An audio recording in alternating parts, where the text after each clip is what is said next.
Olá, galerinha, tudo bem com vocês?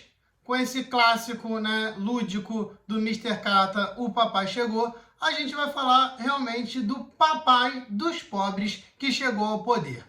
Getúlio Dornelles Vargas, que chega ao poder no dia 3 de novembro de 1930, promovendo o que a história vai chamar de Revolução de 30. Mas até o Getúlio Dornelles Vargas chegar ao poder em novembro de 1930, muita coisa vai acontecer e a gente tem que analisar muito bem o antes da ascensão de Vargas no poder para a gente entender todo esse processo que vai levar a futuramente o pai dos pobres, como ele vai ser conhecido, ao poder máximo da esfera federal brasileira.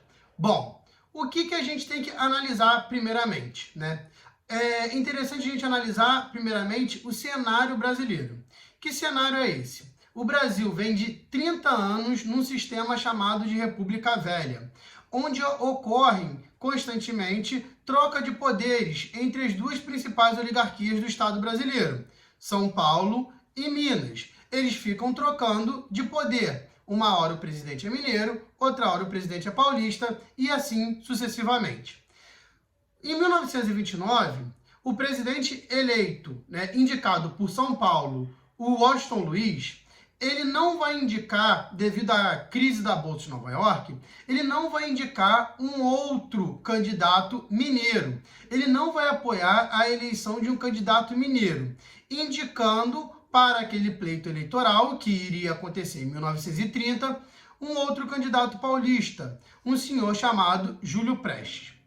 A indicação de Júlio Prestes vai levar Minas a romper um acordo político que tinha com São Paulo. E Minas, então, vai até o Rio Grande do Sul e vai chamar Getúlio Dornelles Vargas para formar uma aliança, uma ampla aliança. Vai até o Nordeste, na Paraíba, e vai chamar o João Pessoa para também compor essa ampla aliança. Aliança essa que vai ser chamado de Aliança Liberal. Minas, então, vai colocar Getúlio Vargas para presidente e João Pessoa para vice, concorrendo, na Aliança Liberal, concorrendo contra São Paulo, o Partido Republicano Paulista, que vai indicar Júlio Prestes. São Paulo consegue o apoio de 17 estados, num movimento chamado de Concentração Republicana. E aí você vai poder perguntar assim para mim, pô, João, como Minas Gerais chegou até o nome de Vargas? Eu acho interessante a gente analisar isso. Como Vargas foi colocado como potencial presidente da República disputando o pleito eleitoral com Júlio Prestes. Como chegaram até o nome de Vargas? E aí a gente tem que abrir um parêntese. Nós temos que abrir a ideia para ver como chegaram até o nome de Getúlio Vargas. Vargas, ele foi militar, advogado e político. Vargas foi eleito 5 vezes pelo Rio Grande do Sul deputado estadual. Foi eleito uma vez deputado federal. Ele participava diretamente do governo do Washington Luiz, eleito em 1926. E Vargas, ele foi governador/presidente, como era chamado na época, do Rio Grande do Sul em 1928. Então ele tinha mais do que uma carreira consolidada no Rio Grande do Sul. Ele tinha um nome, ele tinha uma estrutura, ele tinha uma trajetória ali no governo do Rio Grande do Sul e nos estados ali do Sul. Então Vargas, ele se tornava um candidato, para ter o apoio daquela região. E João Pessoa, na Paraíba e em parte do Nordeste, também seria o candidato para angariar apoio também na outra ponta do Estado brasileiro. Chegam, então, até o nome de Vargas para presidente, João Pessoa para vice, disputando com Júlio Prestes pelo Partido Republicano Paulista. Vem as eleições e no dia 1º de março de 1930, Júlio Prestes é eleito. Isso mesmo, Vargas perde as eleições presidenciais para Júlio Prestes.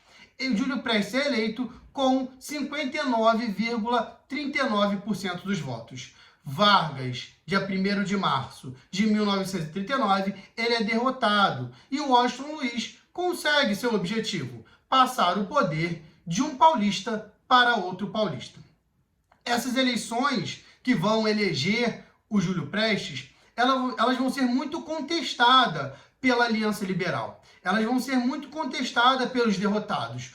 Os derrotados vão alegar fraudes, vão alegar inúmeros fatores que vão levar o Júlio Prestes a ser eleito. Mas entre mortos e feridos, entre alegações e protestos, acontece que do dia 1º de maio em diante, o Brasil elegeu um novo presidente, o Júlio Prestes. Júlio Prestes é eleito e essa contestação ela começa a acontecer a partir da data da eleição. E março, abril, maio vai passando e o movimento ele vai meio que se enfraquecendo dentro desse contexto. Júlio Prestes foi eleito, ok, vida que segue. O próprio Vargas já está conformado, o próprio João Pessoa também já está conformado. Minas Gerais, idem. Só que um fato que vai acontecer no dia 26 de julho de 1930 vai mudar todo o cenário da política nacional. E que fato é esse? Importantíssimo saber. No dia 26 de julho de 1930, numa sexta-feira, João Pessoa vai ser assassinado na Confeitaria Glória, em Recife, por uma disputa, por um rival político na Paraíba chamado João Dantas. João Dantas irá dar 3 tiros de uma arma calibre 32 em João Pessoa numa sexta-feira à tarde em Recife. O vice-presidente que concorreu, pela chapa da Aliança Liberal, com Vargas sendo presidente, está morto. Foi um crime político local. João Dantas e João Pessoa tinham desavenças políticas na Paraíba. Mas esse crime vai ser transformado em estrutura federal. Para vocês terem uma ideia, o João Pessoa ele vai demorar 1 semana para ser enterrado. E ele vai vir ser enterrado somente no Rio de Janeiro. Ele vai ser embalsamado, o corpo dele vai ficar exposto e depois vai vir para o Rio de Janeiro, onde será enterrado. Então o João Pessoa vai começar a se tornar um mártir de um movimento contra o domínio oligárquico de São Paulo. E a morte de João Pessoa vai ser o estopim para ressurgir esse movimento de contestação da eleição do Júlio Prestes. A morte de João Pessoa leva à volta mais forte do que nunca dessa contestação. A morte dele vai levar uma crescente oposição ao governo. E essa crescente oposição vai começar a contar com outros grupos nesse cenário político, como os militares, como a classe média urbana, como as demais oligarquias, Mineira, Rio Grande do Sul e da Paraíba, que já estavam, fora algumas outras que também vão começar a não apoiar de fato São Paulo. Então, você vai ter um cenário ali desfavorável. Você vai ter um cenário ali contrário a essa manutenção da dominação da oligarquia, que já dura 30 anos na política nacional. Vendo esse contexto, analisando aquilo e cada vez os movimentos criando mais corpo, você vai ter o estopim acontecendo no dia 3 de outubro de 1930. No dia 3 de outubro de 1930, Washington Luiz abandona a cadeira presidencial. Washington Luiz sai da capital, Rio de Janeiro, e vai para São Paulo e abandona a cadeira presidencial. E no dia 29 do mesmo mês, é instalado uma junta militar para governar o Estado brasileiro. Do dia 24 do mesmo mês até o dia 3 de novembro, do dia 24 ao dia 3 de novembro, essa junta militar vai governar o Brasil. No dia 3 de novembro, eles vão escolher Vargas de maneira provisória para dar novos rumos ao Estado brasileiro. Vargas, ele é colocado no poder para organizar um Estado diferente, para organizar uma estrutura nova. Ele vai até começar a ecoar essa música.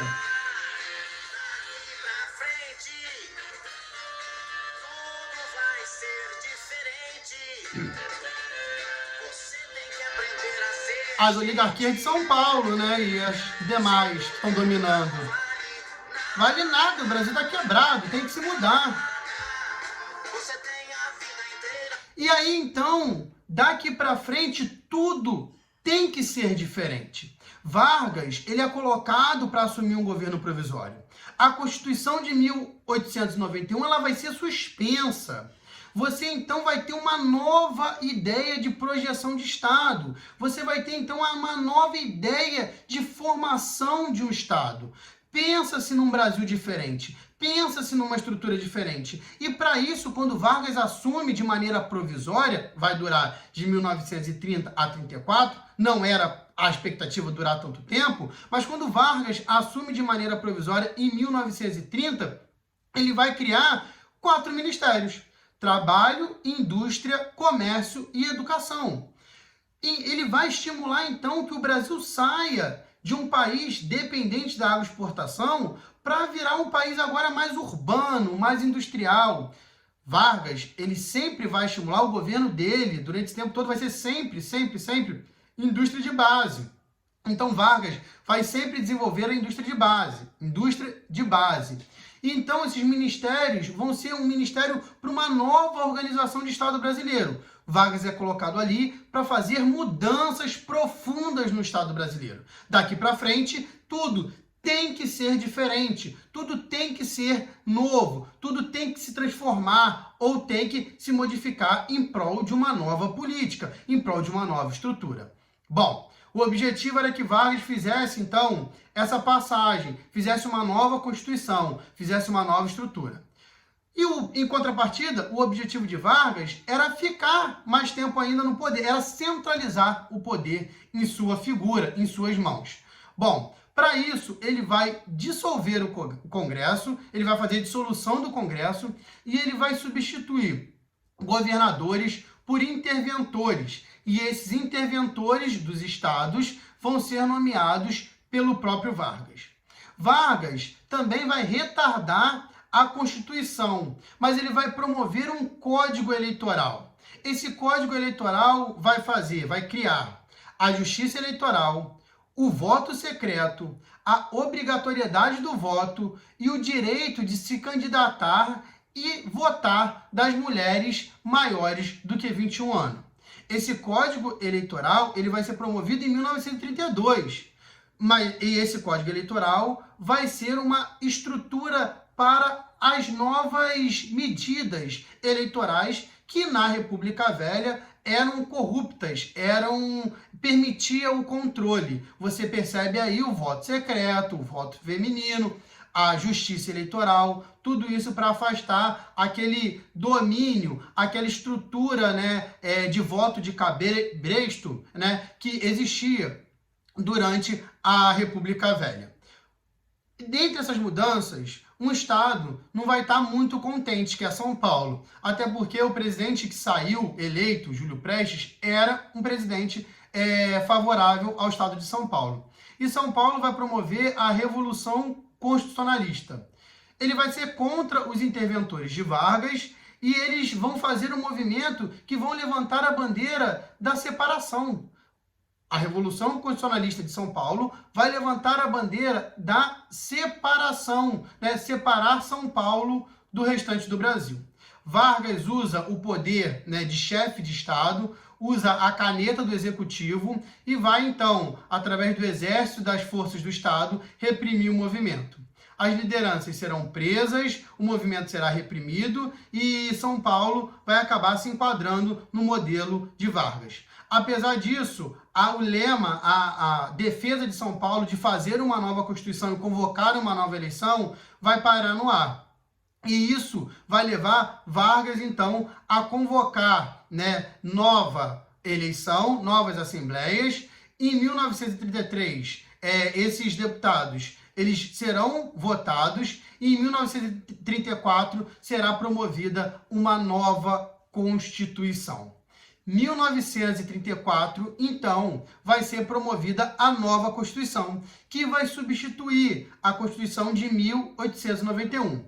Vai ser a terceira Constituinte do Brasil. A primeira, 1824, durante o primeiro reinado, a segunda no início da República, 1891, e a terceira agora, em 1934.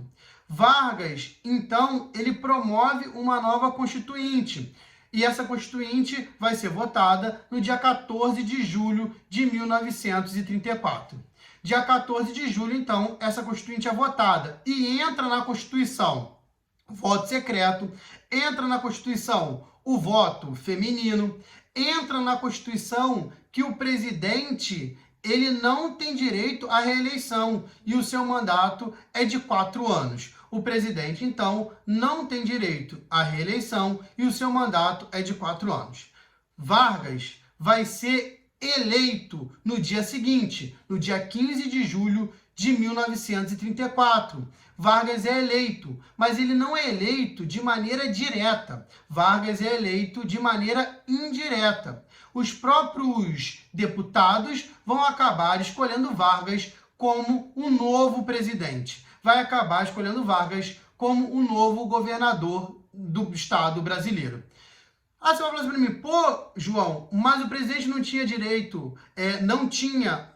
direito de ser reeleito. Sim, mas Vargas ele não foi reeleito. Ele foi, pela primeira vez, eleito. Ele estava governando o Brasil de maneira provisória. A partir de 34, ele vai começar agora um governo chamado governo democrático, no qual ele é eleito. Tecnicamente, no final desse governo democrático, ele teria que convocar novas eleições e sair do pleito eleitoral. Só que através de um golpe, Vargas vai continuar assumindo o Brasil e vai levar até 1945. Mas o governo democrático e o governo provisório e o Estado Novo, eles vão ser vistos na próxima aula. O governo democrático e o Estado Novo vão ser vistos na próxima aula. O que fica é a incerteza.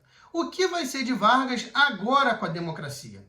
O que Vargas vai fazer a partir do momento que a Constituição, de 1934, ela vai diminuir o poder do Executivo, que Vargas tinha implementado com os interventores, com sua estrutura.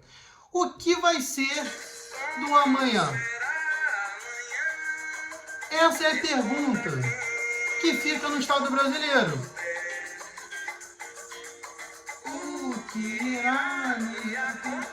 O que vai acontecer com o Estado brasileiro? O que vai acontecer quando Vargas tiver agora que negociar com a democracia? Como vai ser o amanhã do Vargas? Isso, nas próximas aulas, vocês vão ver governo democrático e Estado Novo. Galerinha, por hoje é só. Beijos, até a próxima.